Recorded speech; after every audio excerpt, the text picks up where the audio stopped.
Mesdames, Messieurs, téléspectateurs, voici votre émission hebdomadaire Érable en bref, présentée 2 soirs par semaine sur les ondes de Cogeco.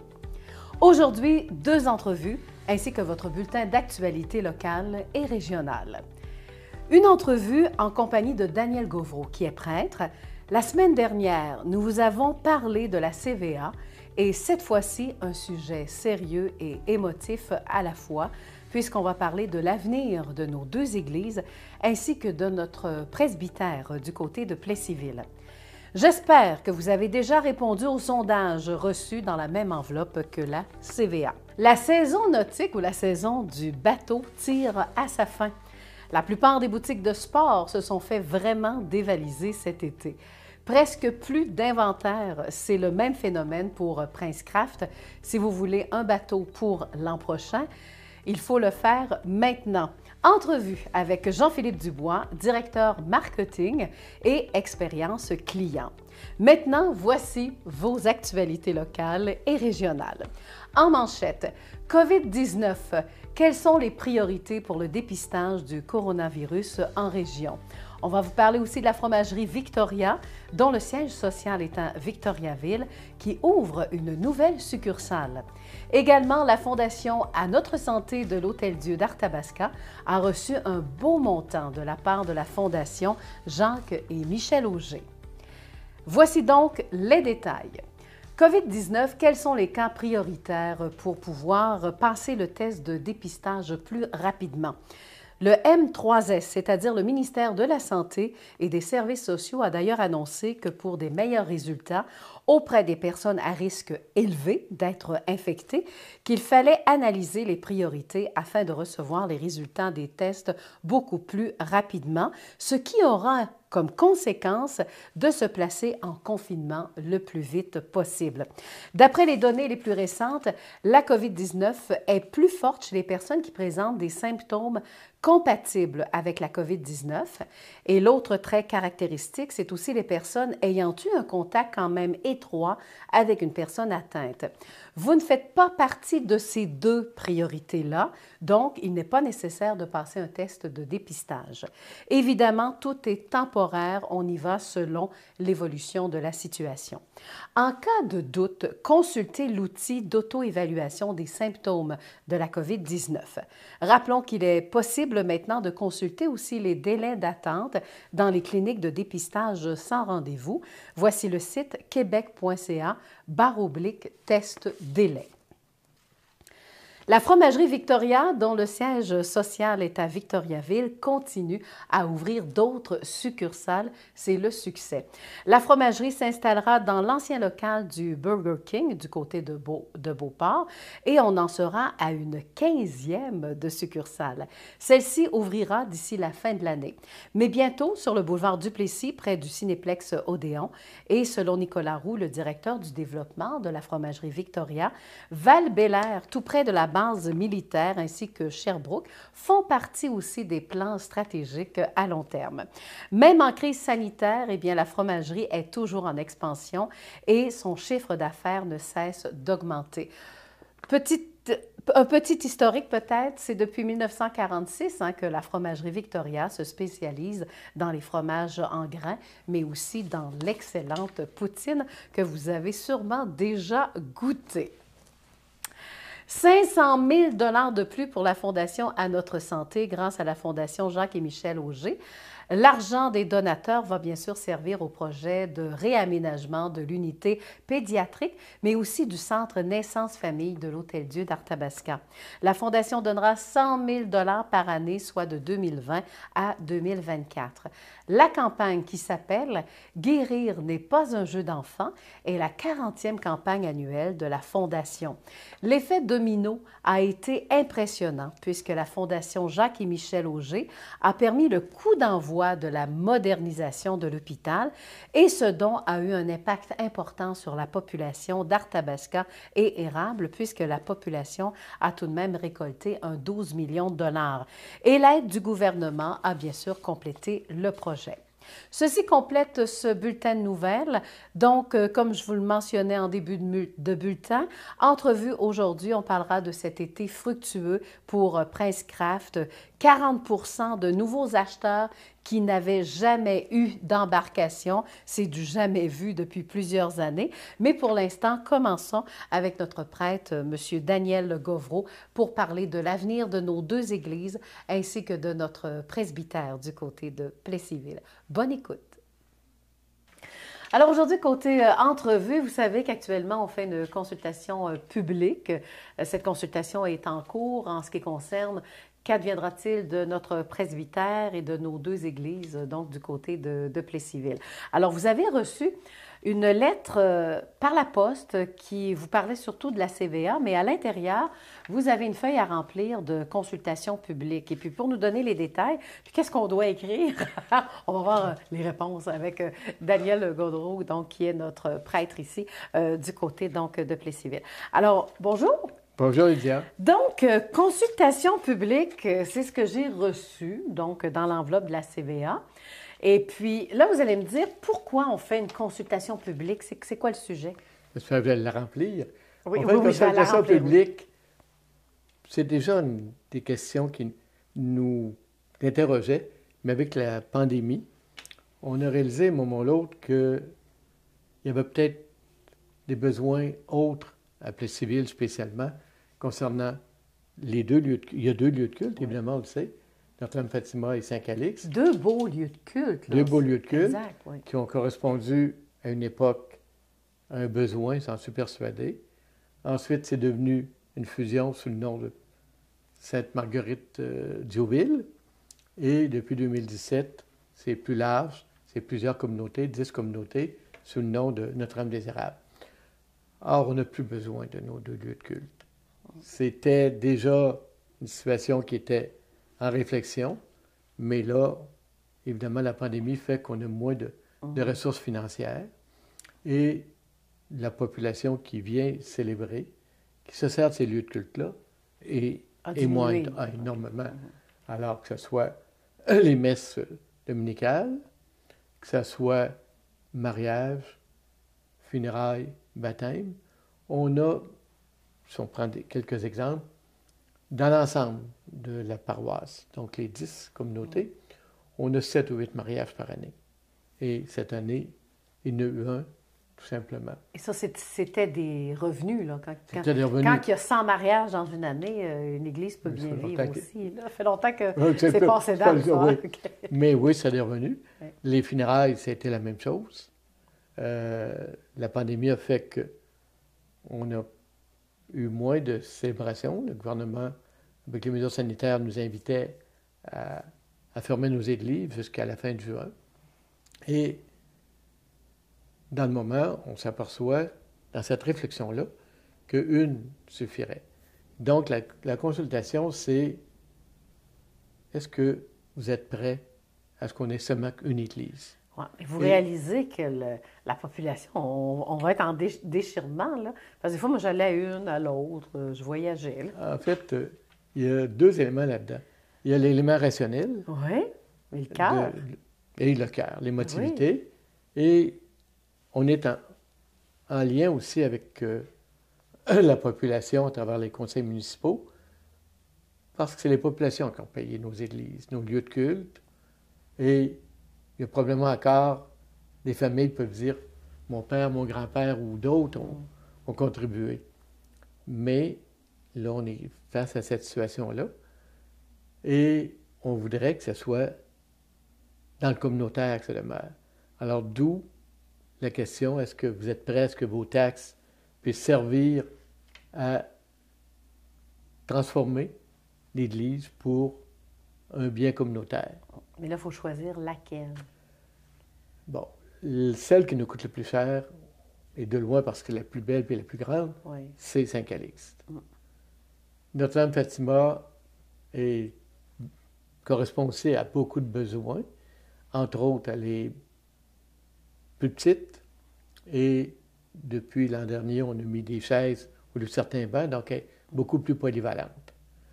Mais si on a un oui, on travaille avec la municipalité. Si on a un non, bien, probablement qu'il faut travailler avec des entreprises privées, des promoteurs, On a aussi la question du presbytère. Les personnes qui ont eu le plaisir de le visiter ont vu qu'il a manqué beaucoup, beaucoup d'amour depuis un grand nombre d'années. On est encore, nous, à fusible, ce qui est rare dans la construction québécoise dans le moment. Et là aussi, il y a des possibilités de transformer le presbytère et de loger le prêtre ailleurs. Dans le moment, c'est le seul à habiter le presbytère. Fait que ça fait une grosse bâtisse. Et advenant qu'il y a une autre utilisation du presbytère, le prêtre va loger ailleurs et les bureaux vont être transformés ailleurs, soit à Saint-Calix si c'était le choix de la population, soit à Notre-Dame-de-Fatima. C'est certain que, oui, on fait une consultation publique, on demande l'avis de la population, mais moi, avant de répondre au sondage, je vous ai posé même la question, nos prêtres, parce que eux qui vivent au presbytère, ce sont eux qui se servent des deux églises. Vous avez sûrement un choix personnel aussi à quelque part, là. Moi aussi, c'est déchiré. Oui. La plus belle, c'est Saint-Calix, et la plus grande. Par contre, celle qui, au point de vue financier, nous coûte moins cher, celle qui est la plus polyvalente, je le disais tantôt, c'est Notre-Dame-Fatima.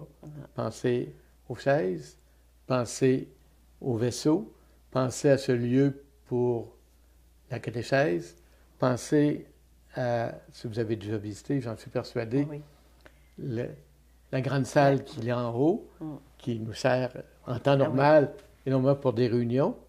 Pensez à la chapelle d'adoration. Alors, c'est ça. Mais il n'empêche que le jour où on aura une réponse et on pourra aller plus loin, c'est certain qu'avec la consultation par écrit, ensuite, il y aura des rencontres de peu importe la forme qu'on prendra, là, pour regarder avec notre monde qu'est-ce qui est le mieux. Mais à ce moment-là, on saura, oui ou non, êtes-vous prêt à ce qu'il y ait... Pour un comptable, c'est facile à faire. Le choix est facile à faire pour un comptable.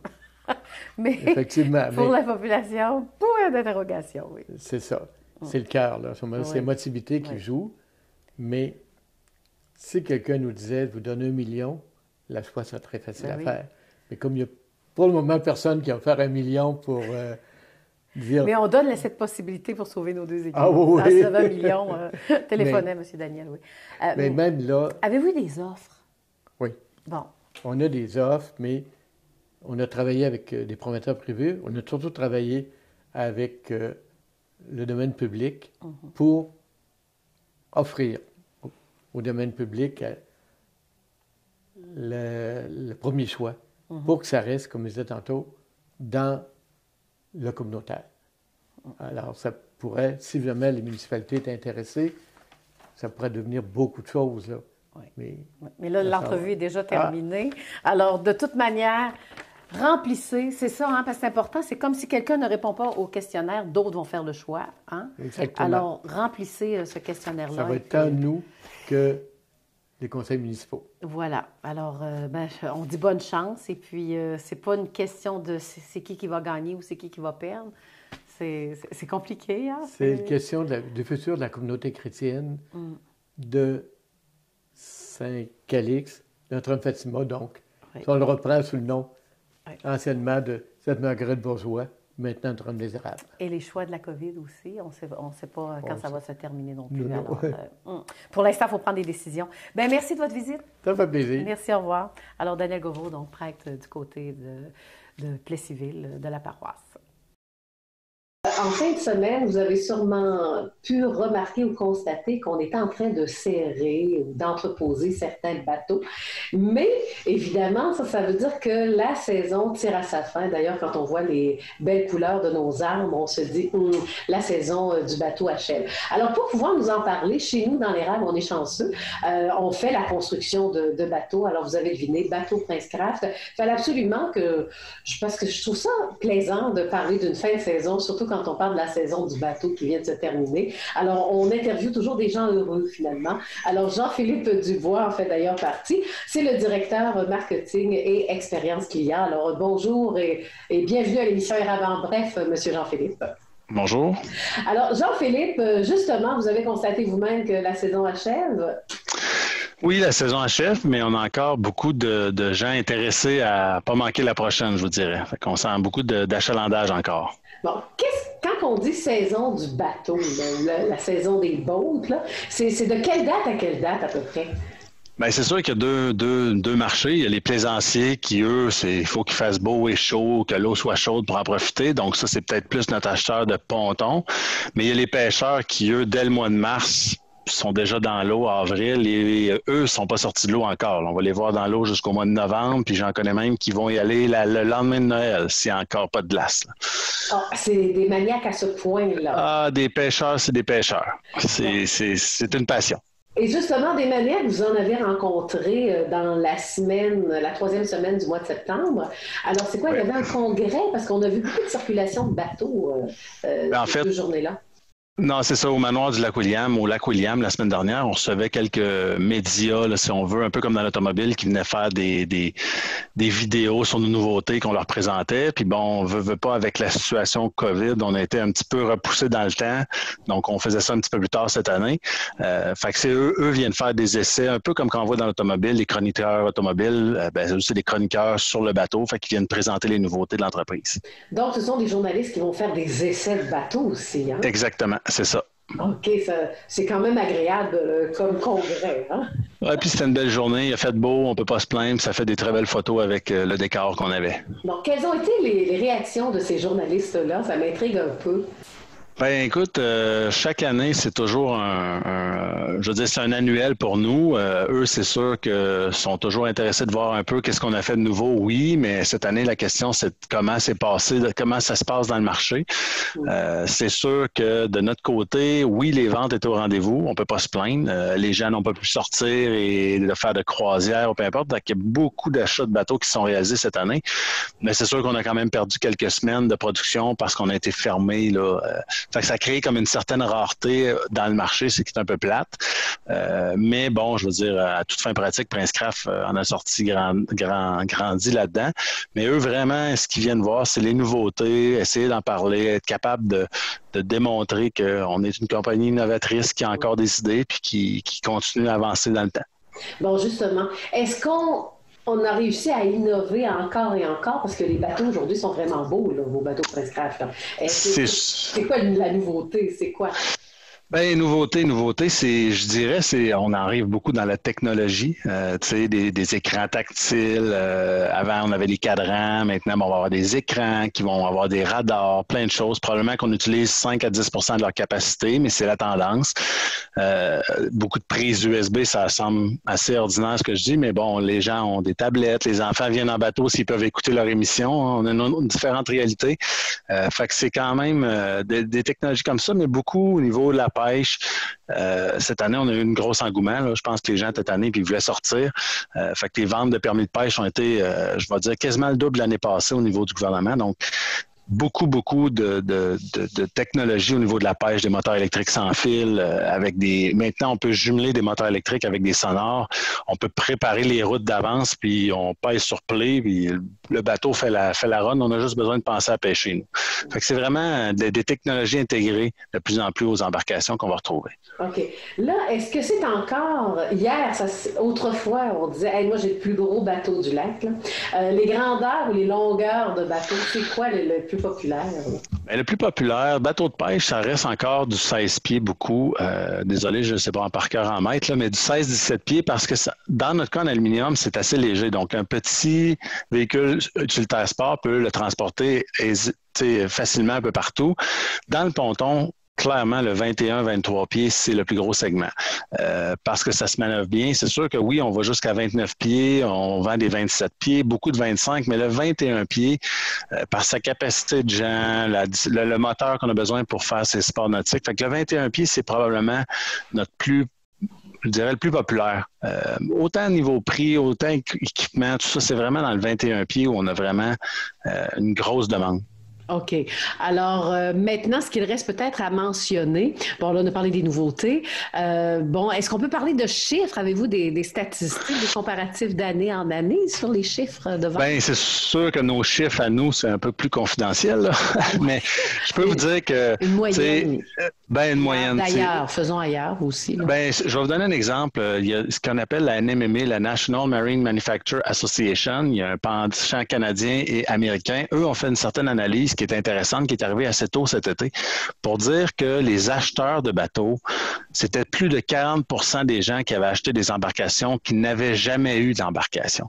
Donc ça, c'est assez impressionnant parce que d'habitude, ça reste souvent un client en a eu un, va en avoir un autre, ou son grand-père en avait eu un, fait que là, peut-être qu'il va en acheter un, mais je veux dire, l'arrivée de nouveaux clients, c'est un peu plus rare, dans le sens qu'il y en a toujours à tous les ans, mais cette année, on a senti un grand engouement de nouvelles personnes qui voulaient profiter du temps sur l'eau avec leur famille. Veut pas, c'est un très bon moyen de faire de la distanciation sociale. Donc, on l'a senti au Canada. C'est sûr que le marché est beaucoup plus petit au Canada. Et oui, on est vendu aux États-Unis, au Canada, mais principalement au Canada. Donc vraiment, ça, c'est quelque chose qu'on a senti un effet majeur. Nos concessionnaires ont été fermés, veut pas, avec la fermeture obligatoire. Donc, c'est devenu rouge partout. Tout le monde était très occupé, essayait d'arriver à livrer les embarcations et tout. Vous voyez en ce moment même qu'il y a des gens qui réalisent qu'ils ne savaient pas encore qu'il fallait qu'ils fassent une hivernisation des embarcations, qui n'avaient pas réalisé ça encore. Donc là, les concessionnaires qui avaient déjà la langue à terre vont avoir encore plus la langue à terre cet automne. Donc, ça a été très, très spécial, mais de notre côté, on a tout vendu. D'après moi, si on avait eu du gazon flottant où on aurait pu mettre un moteur, on l'aurait vendu. Alors, ben, bravo, félicitations. D'ailleurs, parlons de votre popularité, parce que c'est quand même international, là, Princecraft.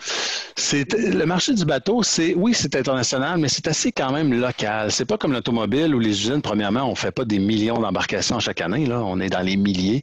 Donc, c'est sûr que transporter ces embarcations-là, c'est dispendieux. Bon, mais Princecraft, principalement, son marché, c'est sûr que le Québec, l'Ontario, c'est notre principal endroit où on va faire de la vente d'embarcations. Au Québec, on parle de 44 concessionnaires, fait qu'on est partout.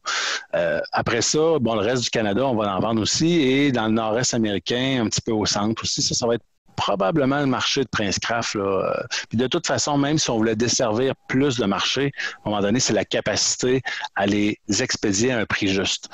Donc, on a vraiment cet enjeu-là, je vous dirais, là, qui est à peu près le réel dans tous les marchés, de peu importe la compagnie, finalement, d'embarcation. Bon, est-ce que le fait, bon, comme on dit dans le port de Montréal, les difficultés de cet été, est-ce que c'est quoi le moyen de transport pour transporter des bateaux? Est-ce que c'est le train? Est-ce que c'est les bateaux? C'est toujours, c'est avec des camions, parce que les bateaux, ça se transporte très rarement en train parce que, bon, pour plein de raisons de largeur aussi, là, ça rentre pas dans un container et des choses comme ça. Fait que ça va beaucoup voyager en arrière. On a nos propres camionneurs et on doit même engager des sous-traitants pour nous aider à faire les livraisons. Donc, c'est vraiment livré par camion, en moyenne 3 ou 4 embarcations. C'est sûr que vous êtes dans la région, vous avez vu passer les camions Princecraft tout l'été. Voilà. En guise de conclusion, si on veut en savoir plus, justement, on veut s'acheter un bateau, ben c'est le temps de faire de la publicité, là. Ben, écoutez, princecraft.com, c'est la meilleure place pour visualiser. Les produits 2021 vont finir par arriver. On est un petit peu en retard avec tout ce qui s'est passé, mais dans les prochaines semaines, ça va être l'endroit pour trouver son concessionnaire, bâtir une embarcation de rêve. Et je vous suggère fortement de le regarder bientôt parce que déjà, je vous dis, la demande pour l'été prochain est assez élevée encore cette année. Et la nouveauté que vous conseillez aux gens, là, ce serait quoi? Là? Votre coup de cœur à vous? Là? Ben, mon coup de cœur, c'est sûr que au niveau de la pêche, c'est une chose. On va parler, on a sorti une série qu'on appelle les MAX. MAX étant une embarcation tout est inclus. Vous n'avez pas besoin de vous casser la tête à quelles options je devrais prendre et tout. On est arrivé avec des concepts faciles à comprendre pour les personnes qui ne connaissent pas ça encore et qui ne veulent pas non plus se perdre dans tout ça. Donc, il y a 3 modèles qui sont des max. Donc, on les appelle max pour le max de caractéristiques standard pour un prix. Sinon, dans le ponton, les 21 pieds de la série Vectra, on ne se trompe pas pour la plaisance. C'est vraiment des belles petites machines. Voilà. Alors, en tout cas, merci beaucoup de nous avoir donné tous ces renseignements. Finalement, ça va bien. Tiens, c'est peut-être un client qui appelle, là. On entend le téléphone. Alors, imaginez, je vais vous passer la ligne. Ben, merci beaucoup et puis on se dit à une prochaine fois. À une prochaine. Au revoir. Vous aimeriez que l'on parle de vous? Voici notre adresse courriel. Utilisez-la. tvceurable@outlook.com. On attend, nous aussi, de vos nouvelles.